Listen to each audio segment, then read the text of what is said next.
तो चलिए दोस्तों, यहाँ पे हम लोग लेकर आए हैं आप सभी के लिए क्लास 10th वालों के लिए गणित का दोस्तों महत्वपूर्ण क्वेश्चन जो आप सभी के एग्जाम्स में यहाँ से डायरेक्ट देखने को मिलेंगे। तो जितने भी छात्र दोस्तों 17 फरवरी को एग्जाम देने वाले हैं उन सभी छात्रों के लिए वीडियो रामबाण होने वाला है दोस्तों, इसलिए शुरू से लेकर अंत तक जरूर देखिएगा। जितने भी छात्र मैट्रिक के हैं दोस्तों, इस वीडियो को लाइक कर लीजिए और चैनल को सब्सक्राइब कर लीजिए, ठीक है, और वीडियो को शेयर जरूर कर दीजिए दोस्तों।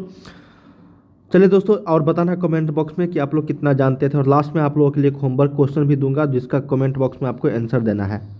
तो चलिए एक एक प्रश्न इंपॉर्टेंट है दोस्तों। जो भी छात्र 17 फरवरी को एग्जाम देने वाले हैं बिहार बोर्ड से दोस्तों गणित की परीक्षा, तो उन सभी छात्रों के लिए वीडियो तो रामबाण साबित होने वाला है दोस्तों, शुरू से लेकर अंत तक जरूर देखिएगा।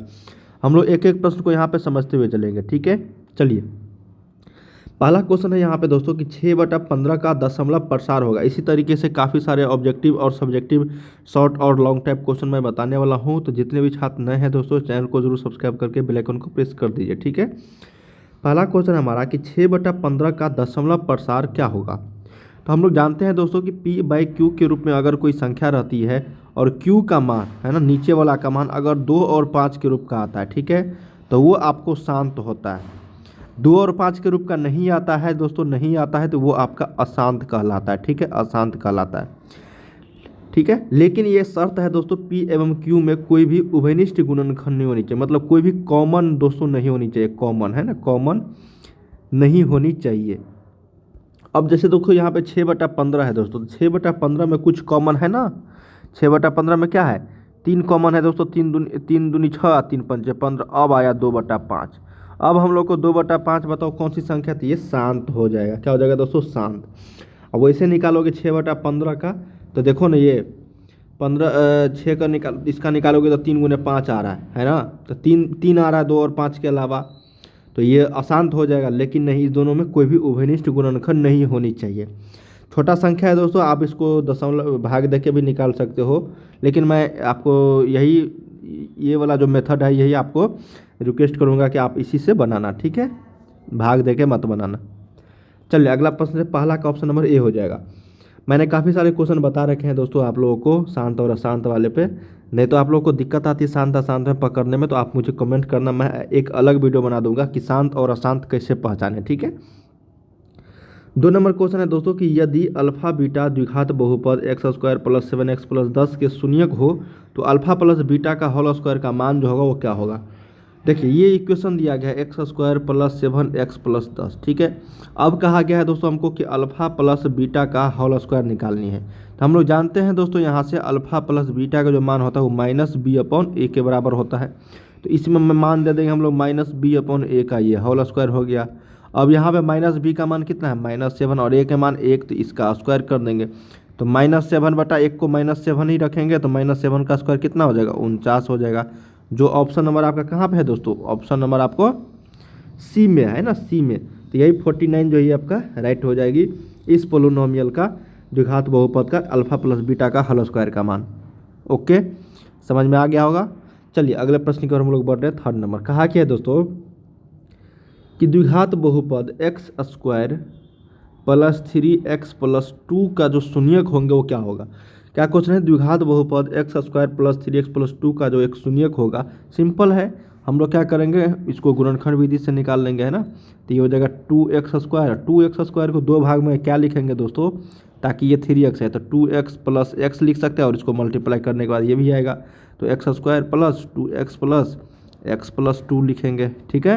तो यहाँ से x कॉमन लेंगे तो x + 2 आएगा ये, फिर यहाँ पे +1 कॉमन लेंगे तो ये x + 2 आएगा। इसका मतलब दोस्तों x + 1 इंटू ये आएगा x + 2 बराबर 0, क्योंकि यहाँ पे शून्यक है दोस्तों तो बराबर 0 कर देंगे। तो x का मान एक -1 आया, फिर x का मान एक -2 है। -1 और -2 किस में है, तो ऑप्शन नंबर यहाँ पे ए में, यही करेक्ट हो जाएगी, माइनस और -2, ठीक है। चलिए अगले प्रश्न की ओर हम लोग बढ़ रहे हैं दोस्तों। काफ़ी सिंपल प्रश्न है ये, एक एक प्रश्न इंपॉर्टेंट है दोस्तों, ठीक है ना। और नहीं समझ में आती है तो कमेंट जरूर करना सारे, ऐसे नहीं समझना कि नहीं आ रहा है तो कोई दिक्कत नहीं, ठीक है ना, कमेंट जरूर करना, ताकि मैं आप लोग को अगले वीडियोज में और भी अच्छे से बता दूंगा किसी भी प्रश्न में अगर दिक्कत आती है तो। 4th नंबर क्वेश्चन है दोस्तों, कहा गया है कि महत्तम समावर्तक AB, ठीक है, और गुण्य लघुत्तम समावर्तक AB जो बराबर होगा वो किसके। तो हम लोग जानते हैं दोस्तों कि देखो महत्तम समावर्तक तो किसी एक संख्या का होगा नहीं, कोई भी होगा तो दो संख्या, जैसे ए कोमा बी का यहाँ पे एलसीएम और एचसीएफ दिया है ना। तो हम लोग जानते हैं दोस्तों एचसीएफ गुण्य एलसीएम बराबर होता है दोस्तों पहली संख्या, है ना, गुण्य आपका दूसरी संख्या। तो पहली कहाँ ए है, दूसरी बी है, तो एचसीएफ गुणे एलसीएम बराबर ए गुणे बी के बराबर, है ना। मतलब दोस्तों अगर कोई संख्या दिया है उसका महत्तम समावर्तक और लघुत्तम समावर्तक का गुणनफल है तो वो बराबर होगा उस दोनों संख्या के गुणनफल के बराबर। क्या होगा दोस्तों, उस दोनों संख्या के गुणनफल के बराबर। तो इसलिए ऑप्शन नंबर यहाँ पे डी जो है करेक्ट हो जाएगी। अगला प्रश्न देखते हैं। कहा गया है दोस्तों कि यदि 3 cot a बराबर 4 है तो साइन ए का मान क्या होगा। क्या क्वेश्चन है दोस्तों कि यदि 3 cot a बराबर 4 है तो साइन ए का मान, काफ़ी सिंपल है। तो यहाँ से cot a का मान हम लोग निकालेंगे 4/3 आएगा और साइन ए का मान निकाल लो। इसको cot a का मान क्या हो b/p, तो h निकाल लो भाई, तो h का मान यहाँ पे 5 आ जाएगा, तो साइन ए का मान p/h, तो p 3/5। देखो ऑप्शन नंबर बी यहाँ पे सही हो जाएगी। सिंपल है, cot a का मान दिया है आधार बटा लंब, है ना, लंब बटा आधार होता है 10 का, तो उसका उल्टा हो जाएगा cot आधार बटा लंब। आधार लंब पता है तो कर्ण निकाल लेंगे, तो कर्ण हमको 5 आ गया। अब साइन ए का मान लंब बटा कर्ण, तो लंब हमको 3 था, कर्ण 5 निकाला, 3/5, यही आंसर हो जाएगा ऑप्शन नंबर बी। चलिए दोस्तों अगले प्रश्न की ओर हम लोग बढ़ रहे हैं 6 नंबर। कहा गया दोस्तों कि दो समरूप त्रिभुजों की भुजाएं 2:3 के अनुपात में है, ठीक है, 2 और 3 के अनुपात में है, इनके क्षेत्रफलों का अनुपात क्या होगा। देखिए दोस्तों मैंने आप लोगों को बताया था दो समरूप त्रिभुजों की अगर भुजाएं 2/3 के अनुपात में है दोस्तों, तो क्षेत्रफल का जो अनुपात हो जाएगा, क्षेत्रफल का जो अनुपात हो जाएगा वो भुजा का स्क्वायर हो जाएगा। किसके, भुजा का स्क्वायर के बराबर, अनुपात के बराबर। तो दो का स्क्वायर 4 और 3 का स्क्वायर 9, तो 4/9 यहाँ पे आंसर हो जाएगी, जो ऑप्शन नंबर ए है। ये क्षेत्रफल का अनुपात हो गया, है ना। अगर क्षेत्रफल का अनुपात दिया जाए दोस्तों और भुजा का अनुपात पूछा जाए तो रूट अंडर में मान दे के, जैसे यहाँ पे 4/9 के अनुपात में रहता दोस्तों क्षेत्रफल का अनुपात, और भुजा का अनुपात 2/3 हो जाता। मतलब कहने का कि जब दो समरूप त्रिभुजों की भुजाएं आपको अनुपात में दिया है और उनका क्षेत्रफलों का अनुपात पूछा जाए तो सिर्फ और सिर्फ आपको क्या करना है, उसका स्क्वायर कर देना है, ठीक है। क्षेत्रफल के मामला में अगर क्षेत्रफल दिया है और भुजा दिया है तो सिर्फ और सिर्फ उसका रूट अंडर निकाल देना है। मैं आप लोगों को और भी क्वेश्चन बताऊंगा इस पर जब भी आएगा, तो काफ़ी सिंपल है दोस्तों इस तरह के प्रश्न। अगला कहा गया है कि बिंदु 3, I है ना, और B दिया है दोस्तों आपको 6, 4 के बीच की दूरी क्या होगी। ये 3, 1 है दोस्तों, है ना, 3, 1 है, और ये जो B है दोस्तों 6, 4 है, तो इसके बीच की दूरी हम लोग को निकालना है। ये 3, 1 है, इसको थोड़ा सा कैलकुलेशन कर लो, तो बीच की दूरी हम लोग निकाल लेंगे दोस्तों। दूरी सूत्र से क्या होगा बताओ, x2 - x1, तो 6 में से 3 गया कितना, 3 का स्क्वायर, प्लस 4 में से गया 3 का स्क्वायर, तो ये रूट अंडर 18 आ गया दोस्तों। रूट अंडर 18 का अगर वैल्यू निकालोगे तो कितना आएगा, रूट अंडर 18 का वैल्यू निकालोगे दोस्तों तो ये 3√2 आएगा। कैसे, तो 18 का निकाल लो, 3 होगा, 3 छके 18, 3, हाँ, तो 3√2 ऑप्शन नंबर यहाँ पे डी ये सही हो जाएगी। जोड़ा वाला को बाहर कर लेंगे, जिसका जोड़ा नहीं लगा उसको रूट में डाल देंगे, तो 3√2 आंसर आ जाएगी, जो ऑप्शन नंबर डी में है यहाँ पे करेक्ट। 3, 1 एवं B 6, 4 के बीच की दूरी यहाँ पे पूछा है, दूरी सूत्र से हम लोग निकाल लेंगे, काफ़ी सिंपल था। चलिए दोस्तों अगले प्रश्न की ओर हम लोग बढ़ रहे हैं। कहा गया दोस्तों कि 4, 5, 2, 0, 3, 2, 3 का बहुलक क्या है, बहुलक। तो मोड पूछा गया दोस्तों, हम लोग देखते हैं इसमें सबसे ज़्यादा बार कौन सा आया है। तो सबसे ज़्यादा बार यहाँ पे आया है आपको 2 और 3 दोनों आया है दोस्तों। क्या आया है, 2 और 3 दोनों आया है आपको 2 बार, ठीक है ना। तो 2 और 3 जब भी आए दोस्तों इस तरह के सवाल में हम लोग को पहले माध्यिका, बहुलक और ये आपको माध्य निकालना पड़ेगा, ठीक है। थोड़ा सा कैलकुलेशन लंबा हो जाएगा दोस्तों, है ना। बहुलक बराबर आप लोग को पता है ना, 3 माध्यिका -2 माध्य, बस इसी वाले फार्मूला पे आपको बैठानी है ना। इसको फार्मूला पर अगर निकालोगे तो इसका आंसर आपको ए आ जाएगा, मतलब 2 आंसर आ जाएगी। इसको जरूर कैलकुलेशन करो, मैंने आप लोगों को फार्मूला बता दिया दोस्तों, 3 माध्यिका -2 माध्य। सबसे पहले इसको माध्यिका निकालेंगे, उसका 3 जितना माध्यिका निकलेगा उसमें से 3 से मल्टीप्लाई करने के बाद फिर माध्य निकालेंगे और 2 से मल्टीप्लाई कर देंगे और घटा देंगे। ठीक है। इस तरह के प्रश्न को अगर हालांकि अगर आप लोगों को जो सबसे ज़्यादा बार आ रहा है वही आंसर आ जाएगी, लेकिन किसी किसी केस में वो दो दो बार आ जा रहा है, जैसे यहाँ पे दो दो बार है, तीन भी दो बार है, ठीक है ना। तो इसको इसलिए ये फार्मूला निकाला गया दोस्तों, बहुलक का 3 माध्यिका माइनस 2 माध्य, ठीक है। चलिए निकाल लेना दोस्तों, ऑप्शन नंबर यहाँ पे 8 का ए 2 हो जाएगा सही। 9 नंबर है दोस्तों कि दो वृत्तों की परिधि 2:3 के अनुपात में, तो उनकी त्रिज्याओं का अनुपात क्या होगा। सिंपल है दोस्तों, है ना।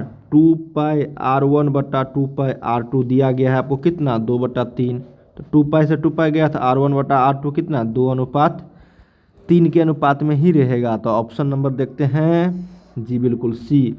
मतलब अगर सर्किल का है ना ratio of circumference of to circles is 2:3, than ratio of their radius. मतलब दोस्तों अगर परिधियों का अनुपात आपको पता है तो वही त्रिज्याओं का अनुपात हो जाएगा, सेम टू सेम, ठीक है। चलिए क्योंकि वहाँ से 2π से 2π कट जाएगा, 2π दोनों में कॉमन आ जाएगी। अगला प्रश्न देखते हैं दोस्तों, कहा गया है कि बहुलक प्राप्त करने के लिए वर्ग अंतराल कैसा होना चाहिए। तो बहुलक प्राप्त करने के लिए वर्ग अंतराल समान होना चाहिए, ठीक है ना। Option number A equal. अब हम लोग चलिए कुछ इंपॉर्टेंट क्वेश्चन देखते हैं दोस्तों, जो आप सभी को यहाँ पे पूछा जाएगा ऑप्शन में, लेकिन हालांकि मैं आपको बता रहा हूँ फिल इन द ब्लैंक। कहा गया कि 3 बिंदु संरेख होंगे यदि त्रिभुज का क्षेत्रफल क्या होगा 0, है ना। जब 0 होता है दोस्तों त्रिभुज का क्षेत्रफल, तो वो बिंदु क्या होता है संरेख होता है। अब बताओ 22/7 कौन सी संख्या है। 22/7 परिमेय संख्या है, न कि अपरिमेय, है ना, परिमेय संख्या है दोस्तों। और पाई का मान पाई अपरिमेय संख्या है, पाई एक अपरिमेय संख्या है, लेकिन 22/7 इसका जो मान होता है वो आपका परिमेय संख्या, याद रखिएगा, ठीक है। चलिए अब कहा गया दोस्तों, यदि q² - 4p गामा जो है 0 से बड़ा है, तो px² + qx + गामा बराबर 0 के मूल जो होंगे वो क्या होंगे। जब ये बड़ा है दोस्तों मतलब b² - 4ac है ना, या d > 0 है, तो इसका मतलब मूल जो है वास्तविक और भिन्न होगा, वास्तविक और असमान होगा। समझ में आ रही ना विवेचक। चलिए sin 70 डिग्री का मान cos कितने के बराबर था, cos 20 डिग्री के बराबर होगा, है ना। sin 70 cos 90 में से घटा दो 70, वही आंसर आ जाएगी cos में। सभी वर्ग क्या होता है दोस्तों, सभी वर्ग समरूप होता है, पता है ना, सभी वर्ग समरूप होता है। चलिए कहा गया दोस्तों कि √2 sin θ बराबर 1, तो थीटा का मान क्या होगा। तो sin θ बराबर 1, अब बट्टा में इधर लेके जाएंगे तो √2 हो जाएगा, तो √2 कितना sin 45 डिग्री का मान, तो sin से sin गया तो थीटा का मान 45 डिग्री, 45 डिग्री के बराबर होगा वैल्यू। कहा गया कि यदि दो त्रिभुजों की भुजा संगत भुजा समानुपाती हो तो दोनों त्रिभुज क्या होगा समरूप होगा, ठीक है। चलिए कहा गया कि यदि किसी घनाभ की लंबाई मतलब घनाभ के एक विकर्ण की लंबाई यहाँ पे पूछा गया क्या होगा। तो देखिए दोस्तों, जब लंबाई चौड़ाई और ऊंचाई आपको पता है तो घनाभ के एक विकर्ण की जो लंबाई होगी दोस्तों वो आपको हो जाएगा √अंडर में लंबाई का स्क्वायर, चौड़ाई का स्क्वायर प्लस ऊंचाई का स्क्वायर, ठीक है। यही आपको सूत्र हो जाएगी घनाभ के एक विकर्ण की लंबाई। अब देखिए PE का मान इतना है तो PE' का मान क्या होगा। तो क्या करेंगे दोस्तों, एक में से 0.05 को घटा देंगे, क्योंकि सभी प्रैक्टों का मान कितना होता है 1 होता है, तो ये हो जाएगा 0.95 आंसर। कहा गया कि वृत्त की परिधि 22 सेंटीमीटर हो तो वृत्त का क्षेत्रफल निकालिए। सिंपल है कि नहीं। यहाँ से हम लोग क्या करेंगे 2πr के जगह से 22 रखेंगे दोस्तों, तो r का मान यहाँ पे 7 आ जाएगा, ठीक है। तो वृत्त का क्षेत्रफल निकाल लो, वृत्त का क्षेत्रफल निकाल लो दोस्तों, क्या होगा πr²। तो पाई का मान 22/7 गुने r 7 गुने 7, 7 से 7 गया तो ये कितना बचेगा बताओ। सही है ना दोस्तों। वृत्त का परिधि अगर 22 सेंटीमीटर है, नहीं उल्ट गलती हो गया, r का मान यहाँ पे 7/2 आएगा, क्या आएगा 7/2, ठीक है। तो अब 7/2 इसमें वैल्यू देके कर लो, तो यहाँ से πr², r का वैल्यू 7/2 आया है, तो पाई का मान 22/7 गुने 7/2 गुने 7/2, ठीक है। 7 से 7 गया दोस्तों 11, मतलब 11 से 77/2, तो मतलब 38.5 सेंटीमीटर स्क्वायर। क्या होगा दोस्तों 38.5 सेंटीमीटर स्क्वायर इसका क्षेत्रफल हो जाएगी। तो दोस्तों हम लोगों ने यहाँ पे टोटल 20 क्वेश्चंस किए हैं, बहुत ही इंपॉर्टेंट था दोस्तों, जो आप सभी को एग्जाम्स में यहाँ से डायरेक्ट देखने को मिलेंगे। ठीक है, तो अब हम लोग अगले वीडियोज में दोस्तों इसका शॉर्ट टाइप क्वेश्चंस करेंगे। आने वाले बहुत वीडियो है दोस्तों अभी, है ना। वीडियो को लाइक कर लीजिए, चैनल को सब्सक्राइब कर लीजिए, ताकि इसी तरीके से हम लोग जैसी न्यू वीडियो लेकर आऊँगा नोटिफिकेशन मिलते रहेंगे। ठीक है, एक एक प्रश्न मैंने आप लोगों को डिटेल्स में बताया है दोस्तों। अगर किसी भी प्रश्न में थोड़ा सा भी दिक्कत आ रही हो तो ज़रूर कमेंट किया कीजिए। वीडियो को लाइक करके जरूर चैनल को सब्सक्राइब करके, और दोस्तों शेयर जरूर कर दीजिए, है ना, शेयर करना मत भूलना, ताकि इसी तरीके से काफ़ी सारे वीडियोज मैं आप लोगों के लिए लेकर आते रहूँ। चलिए दोस्तों, मिलते हैं हम लोग नेक्स्ट वीडियो में, तब तक के लिए जय हिंद जय भारत।